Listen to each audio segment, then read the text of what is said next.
हे guys, welcome back again. दोस्तों, वही होता दिखाई दे रहा है जिसका हम तुमको डर है। खानजादी फैंस, अभिजादी फैंस, अभिषेक फैंस, इन सबको जो एक ही चीज़ का डर सताया हुआ था कि कहीं ऐसा इन दोनों के बीच ना हो जिससे और कंट्रोवर्सी हो जाए या और इन दोनों के बीच में दूरियां आ जाएं।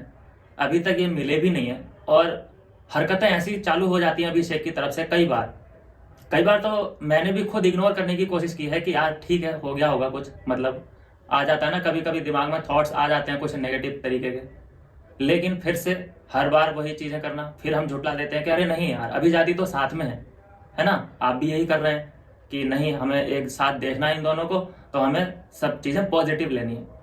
और वैसा मैं भी करता हूँ, लेकिन कहाँ तक इग्नोर किया जाएगा इन चीज़ों को। मैं बता रहा हूँ, ये शायरी सुनने के बाद, जो शायरी है मैं वो आपको सुना देता हूँ जो अभिषेक ने स्टोरी पे लगाई है। हो सकता है वो डिलीट भी कर दें, इससे पहले ही मैंने नोट करके रख ली। शायरी कुछ यूं है। जब भी वो मेरे पास से होके गुजरती है, एक आहट सी महसूस होती है। मेरे ख्यालों में तो वो हमेशा रहेगी, पर लबों पर मेरे अभी तक खामोशी है। तो ये शायरी पता है उसने कब लिखी होगी या कब उसने ये सोचा होगा? जब ये डांस दीवाने में गए थे, वहां पे जरूर ईशा आई थी और अभिषेक भी गए थे। और जब ये एक दूसरे के सामने आए होंगे, आहट महसूस हुई होगी, तो पुरानी यादें ताजा हो गई होंगी।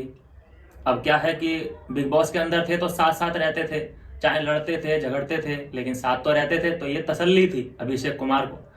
लेकिन अब उनका इवेंट पे ही मिलना होगा, कोई कॉमन इवेंट होगा, कोई कॉमन पार्टी होगी, उसी में मिलना जुलना हो सकता है। अदरवाइज इनकी कोई पर्सनल मीटिंग तो हो नहीं सकती। तो अपने दिल का जो दर्द है वो बयां कर दिया है। और ये नकली कुमार का तो लगता है उन पे टैग, लेकिन ये चीज जो लिखी है और दुनिया के सामने कन्फेस कर दिया है, और ये शायरी सीधे सीधे इशारा कर रही है कि ये ईशा के लिए लिखी गई है, खानजादी के लिए इसमें कोई लाइन नहीं है, क्योंकि ये दर्द भरी शायरी है। और खानजादी से तो अभी मिलन ही नहीं हुआ है, तो दर्द की तो कोई वहाँ टेंशन ही नहीं है। दर्द भरी शायरी तो आदमी जुदाई के बाद ही लिखता है, पहले तो लिखेगा नहीं। तो ये शायरी में मुनव्वर का फेस भी दिखाई दे रहा है, क्योंकि इंस्पिरेशन तो वहीं से मिली है। अब कुछ लोग कहेंगे कि भाई अभिषेक के खिलाफ तुम ये वो, फिर वही बातें आ जाती हैं ना घूम फिर के। कितना सपोर्ट करूं इस बंदे को, कितना मैं इसके बारे में अच्छा बोलूं, लेकिन आखिर में ये ऐसी गलती कर देता है ना।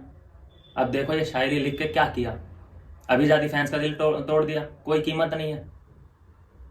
और पता है कि अब जो भी मैं पोस्ट करता हूँ उसको लगभग 4 मिलियन लोग तो देख ही रहे हैं, और ज़्यादा ही देख रहे होंगे। कुछ लोग तो ऐसे भी हैं जो फॉलो नहीं करते हैं लेकिन देख तो लेते ही हैं।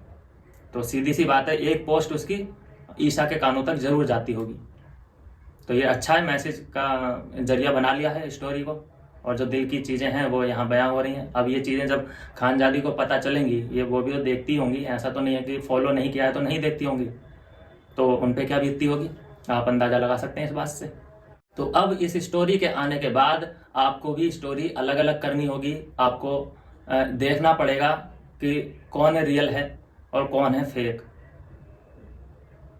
या तो अगर आप ईशा से इतनी मोहब्बत है आपको, या फिर ईशा आपको अच्छी लगती है, तो यार आपने वो भी तो कहा था कि मेरा समर्थ से बहुत बढ़िया ब्रदरहुड वाला हिसाब हो गया है, बेस्ट बडी वो मेरा हो गया है, और ईशा के लिए समर्थ बेस्ट है, मुझे अच्छा लगा वो लड़का।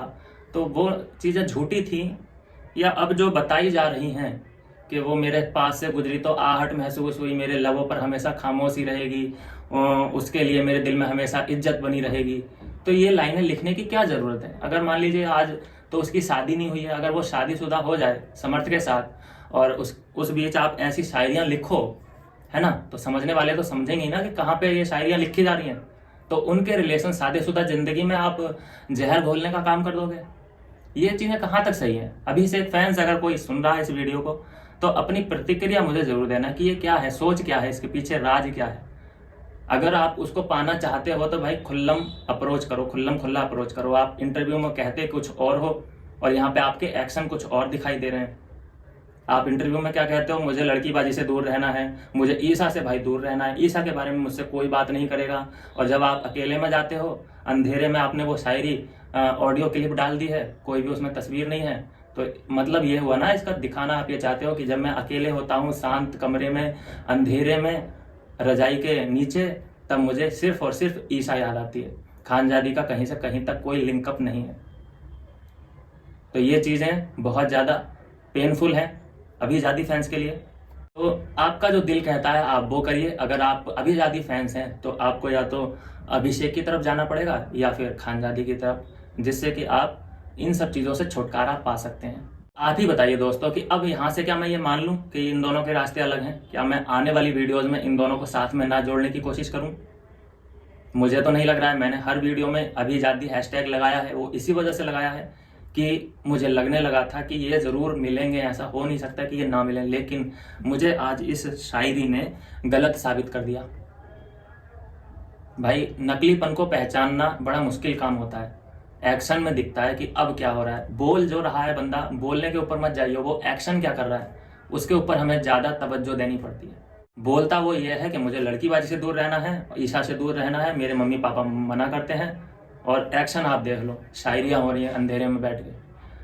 तो ये है अभी तक की अपडेट। और मुझे खानजादी का ब्लॉग देखना पड़ेगा कि आया है कि नहीं आया है। मैंने अभी तक देखा नहीं है वैसे जाके उनके चैनल पे।